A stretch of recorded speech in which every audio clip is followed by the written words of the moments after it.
Oh yeah, that's a damn fine pistol right here. This thing sounds like it could punch holes through masonry. Oh, hi. Didn't see you there.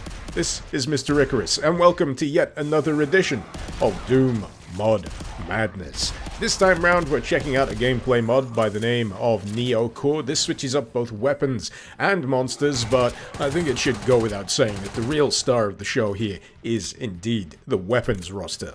So let's not beat around the bush, let's get straight down into the meat potatoes of the weapons themselves, the first of which being the Splinter semi-auto pistol here. This is a glorious starting weapon, a powerful sounding primary fire that can reel off bullets pretty much as fast as you can click, and an alt fire that produces a 4-bullet burst. It sounds good, it feels good, it's got really nice visual feedback with the animation. It's one of those weapons where you pull the trigger and you instantly go, nice. Next up we have the Empress Citrus Pump Action Shotgun.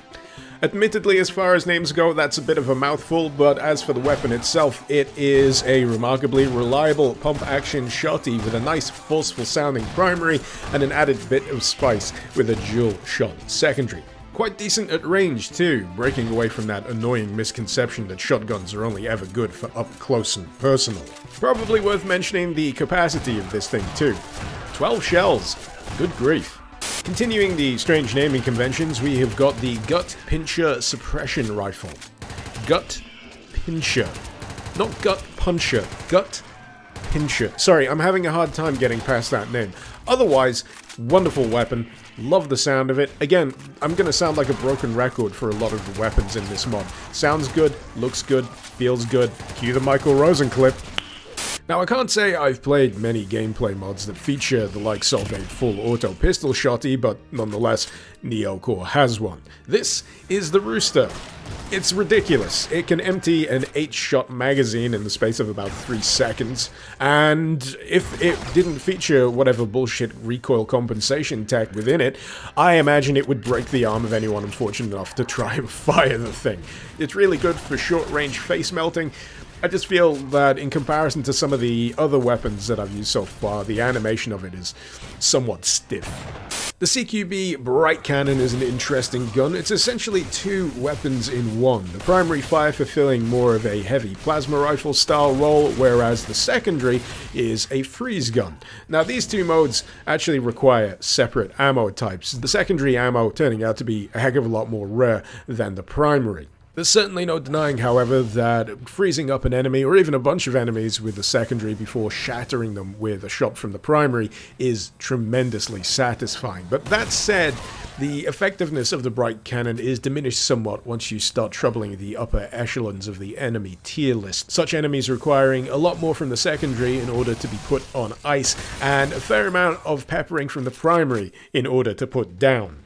In that regard, you may have more success using the likes of the Constructor Iron Shot Rifle. Occupying the same slot as the Bright Cannon, this instead shoots more, let's say, explosive-tipped projectiles in a rapid-fire and pleasingly boomy fashion. Props for the gargantuan muzzle flash and a nice degree of kick in the firing animation. And as with most explosive-tip-type weaponry, you should probably stand well back unless you enjoy the sensation of your own nostrils being blown clean off your face. Have to admit, I quite enjoy the visuals of this weapon as well. I don't know what it is, it just has this classy simplicity to it. And at first glance, I have to admit, I thought those brown highlights on the side were in fact wood. Maybe some rich mahogany, but hey, if you want to class it up even further, you know what direction to take it. Speaking of wood, we have the Chicago Omni Writer. This is a riff, I guess, on the Chicago typewriter, also more commonly known as the Thompson machine gun, the Tommy gun, which usually featured a barrel mag, and I feel like this is kind of missing out on looking as cool as it could be. I mean, for one, if it is indeed clad in wood, it's kind of gone the opposite direction from the original Tommy gun, which had wooden stock and wooden grip, but the rest of it was, you know, metal. This is like it's been hewn from a tree trunk and then a glow stick stuck in the end of it for a sight. I'm not sure how I feel about it. I mean, it feels fine to fire, but it feels kind of at odds with the style of the rest of the mod. I don't know, it kind of sticks out and it makes me feel weird. This absolute monstrosity of a pistol is the ASA Marksman pistol. It just look at it. Look at it. Look it. Now don't take this to imply that I am offended by this weapon. In fact, I am more overwhelmed than anything else. It's a beefy boy, it's an absolute chonker of a pistol, and feels much more appropriate in terms of its heft and what it does in comparison to something like, say, the Rooster. This is something that requires both hands to hold, at least if I'm reading the sprite correctly. As you'll have already witnessed, it does in fact feature zoom capability. I'd be disappointed if it didn't with that big fat feckin' scope on top of the thing. And as for what it fires, ain't got a friggin' clue. The naming conventions for the ammo pickups can sometimes be as obtuse as the weapon names themselves. All I know is that they're appropriately big fat beefy slugs for a big fat beefy pistol, takes out most low tier enemies in one shot, meaning that you're probably best reserving them for higher tier enemies, especially when considering the ammo capacity. Oh, now this. I like this. Specifically the secondary, but hey, the primary ain't too shabby either. This is the Honor Anarchy Plasma Rifle. Which part's Honor, which part's Anarchy? Fucked if I know. What I can tell you, however, is that this is a slot 6 weapon, and how can I not say that word? In practice, the primary fire is very similar to that of the good old-fashioned plasma gun, whereas that secondary lobs a projectile that will linger in whatever space it lands before eventually detonating, delivering quite a satisfying degree of AoE damage to anything unfortunate enough to be loitering nearby. Visually, this is a mean as all heck looking weapon, appropriately so. It's essentially a hunk of metal welded to several other hunks of metal that just so happens to also spit hot plasma-based death. Not really sure what more needs to be said. GG. So this thing, no idea what the name is, and I'm happy with that at this point, because in the process of trying to memorize the names of various guns in this mod, I'm pretty sure I've forgotten my 15th birthday. In any case, this is pretty much the Imperial Repeater from Dark Forces, now modified to spit out what appears to be bouncing shrapnel.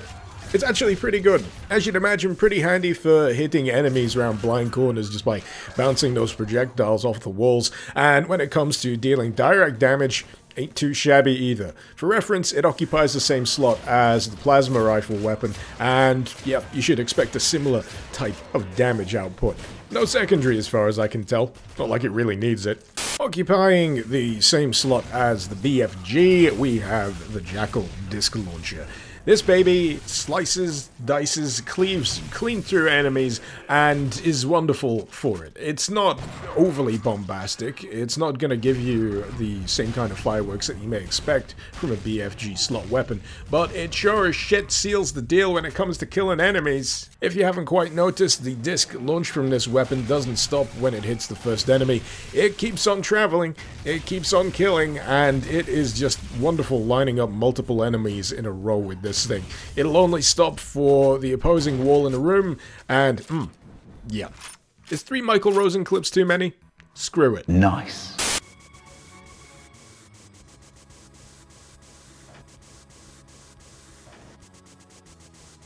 Sorry, my bad, got a little bit distracted there, but anyway, as I was saying at the top of this video, this mod also features custom enemy types.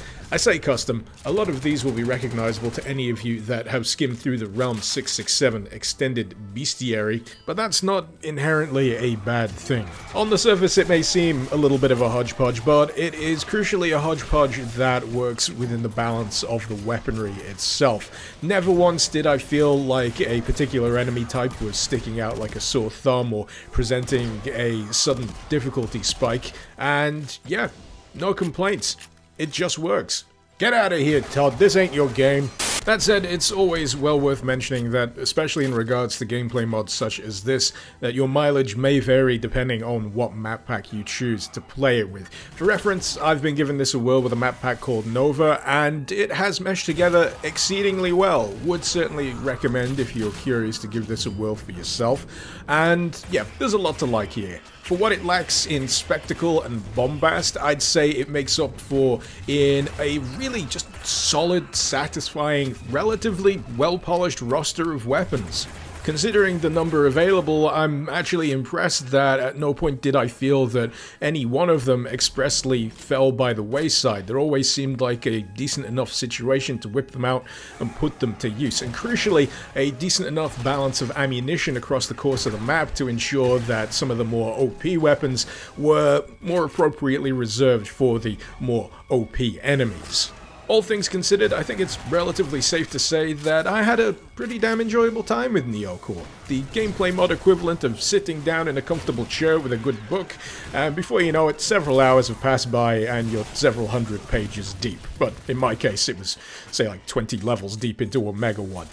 In any case, if you're thinking this sounds like a fine way to spend some quality time with Doom, then look no further. You'll find the link to NeoCore as well as the map pack here in the description below. While I'm at it, I'd like to give a great big thank you to my wonderful patrons over on Patreon. Thank you so very much for supporting the channel and for helping to make content like this possible. If you're interested in lending a hand yourself, maybe you'd like to see your name in the credits, or maybe you'd like to gain early access to my videos before anyone else. If that's the case, you'll find the link to my Patreon page also in the description below. Hopefully you've enjoyed this video. Feel free to let me know what you thought in the comments, and feel free to suggest any mods you'd like to see me cover in future editions of Doom Mod Madness. This has been Mr. Icarus. Thank you very much for watching. Icarus out.